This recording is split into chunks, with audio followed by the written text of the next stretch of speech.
DNA councillor round 2 மாணவர்கள் எல்லாருமே காலைல டென்டேட்டிவ் அலாட்மெண்ட் வந்திருக்கும். அதே போல் ரவுண்ட் 2 மாணவர்கள் வந்து பார்த்தீங்கன்னா குறிப்பாக இந்த ரவுண்டே ஒரு ஏமாற்றமான ரவுண்டு தான். யாருக்குமே நினைச்ச கல்லூரியில் சீட்டும் கிடைக்கல. 7.5 ரிசர்வேஷன்லாம் அவங்க எதிர்பார்த்த கல்லூரியில் எதனா ஒரு சீட்டாச்சு கிடைக்காதா அப்படின்னு சொல்லிட்டு பக்கம் பக்கமாக வச்சாங்க. எவ்வளோ காலேஜ் வச்சாங்க, எவ்வளோ டிபார்ட்மெண்ட்லாம் வச்சாங்க. பட் இருந்தாலும் கிடைக்கல. இது ரீசன் வந்து பார்த்தோன்னா இந்த கம்ப்யூட்டர் சயின்ஸ் வந்து பார்த்தோன்னா ரொம்ப ஹைப் ஆகிடுச்சு சாஃப்ட்வேர் ரிலேட்டட். ஸோ அதனால எல்லாருமே அதை மட்டும் நோக்கினாங்க. ஸோ அதனால் அதுவும் ஒரு நாட் அலாட்மெண்ட். மெக்கானிக்கலாக நான் படிக்கும் போது அது ஒரு ஹார்ட் போஸ்ட்டு. இன்னைக்கு மெக்கானிக் சிவில்லாம் யாரும் அதை தூக்கி போட்டுடுறாங்க. ஸோ அதெல்லாம் வந்து திரும்பவும் டாப்பில் வரும்னு எனக்கு ஒரு எண்ணம் தோணுது. வெயிட் பண்ணி தான் பார்க்க முடியும். சரி, ஓகே. டென்டேட்டிவ் அலாட்மெண்ட் வந்தது வந்து நம்ம டீட்டெயிலாக பார்த்துலாம். ஓகேங்களா? இப்போ உங்களுக்கு ஒரு காலேஜில் ஒரு சீட்டு கிடைச்சிருந்தா, ஓகேங்களா, அந்த காலேஜ் சீட்டு உங்களுக்கு பிடிச்சிருந்தா நீங்கள் அக்செப்ட் அண்ட் ஜாயின் கொடுத்துருப்பீங்க. கரெக்டாக?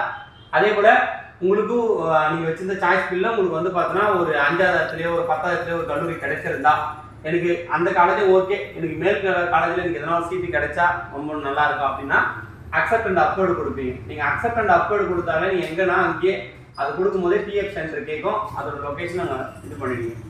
அப்புறம் வந்து பார்த்தோன்னா டிக்ளைன்ட் அப்வர்ட். எனக்கு கிடைச்ச சீட்டே வேணாம் சாமி, எனக்கு அப்வர்டில் எதனா கிடைச்சா எடுத்துக்கிறேன், இல்லை நான் நெக்ஸ்ட் ரவுண்டில் பார்த்துக்கிறேன் அப்படின்னு இதை கொடுத்தீங்கன்னா நான் ரவுண்ட் 3ல் உங்களுக்கு ஆல்மோஸ்ட் சீட்டு கிடைக்க கஷ்டம் தான்.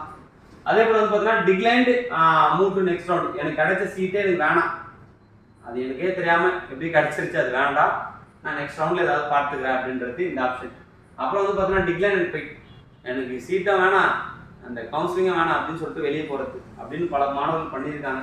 அது ரீசன் என்னென்னா இந்த 7.5லையும் கிடைக்கல, ஜென்ரலையும் கிடைக்கல அவங்க எதிர்பார்த்த கல்லூரி.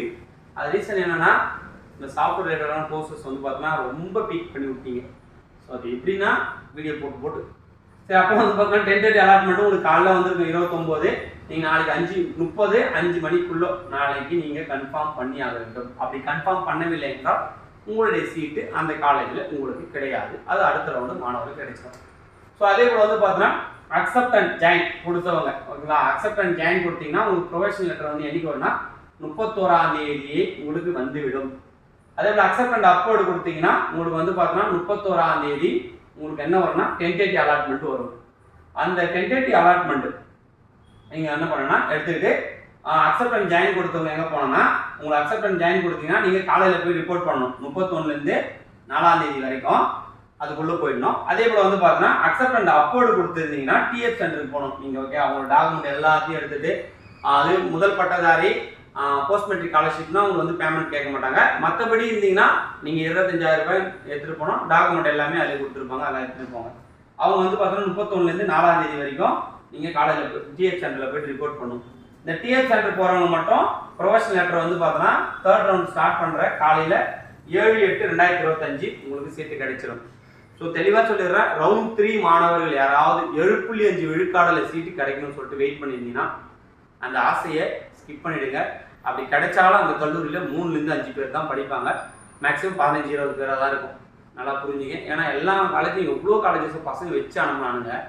ஒரு பையன் வந்து பார்த்தோன்னா 680 சாய்ஸ் வச்சுருந்தான், ஓகேங்களா. அப்படி இருந்து நாட் அலாட்மெண்ட் வந்துருக்கு 7.5 பொறுத்த வரைக்கும். அவன் அங்கே வச்ச காலேஜ் எப்படி கிடைக்குன்னு எனக்கும் தெரியல.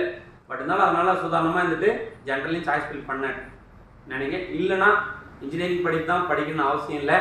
ஸோ ஆர்ட்ஸில் அதுக்கேற்ற ரிலேட்டடான ஏதாவது ஒரு கோர்ஸ் இருந்தாலோ ஸோ அதையும் போய் படிக்க நீங்கள் போகலாம்.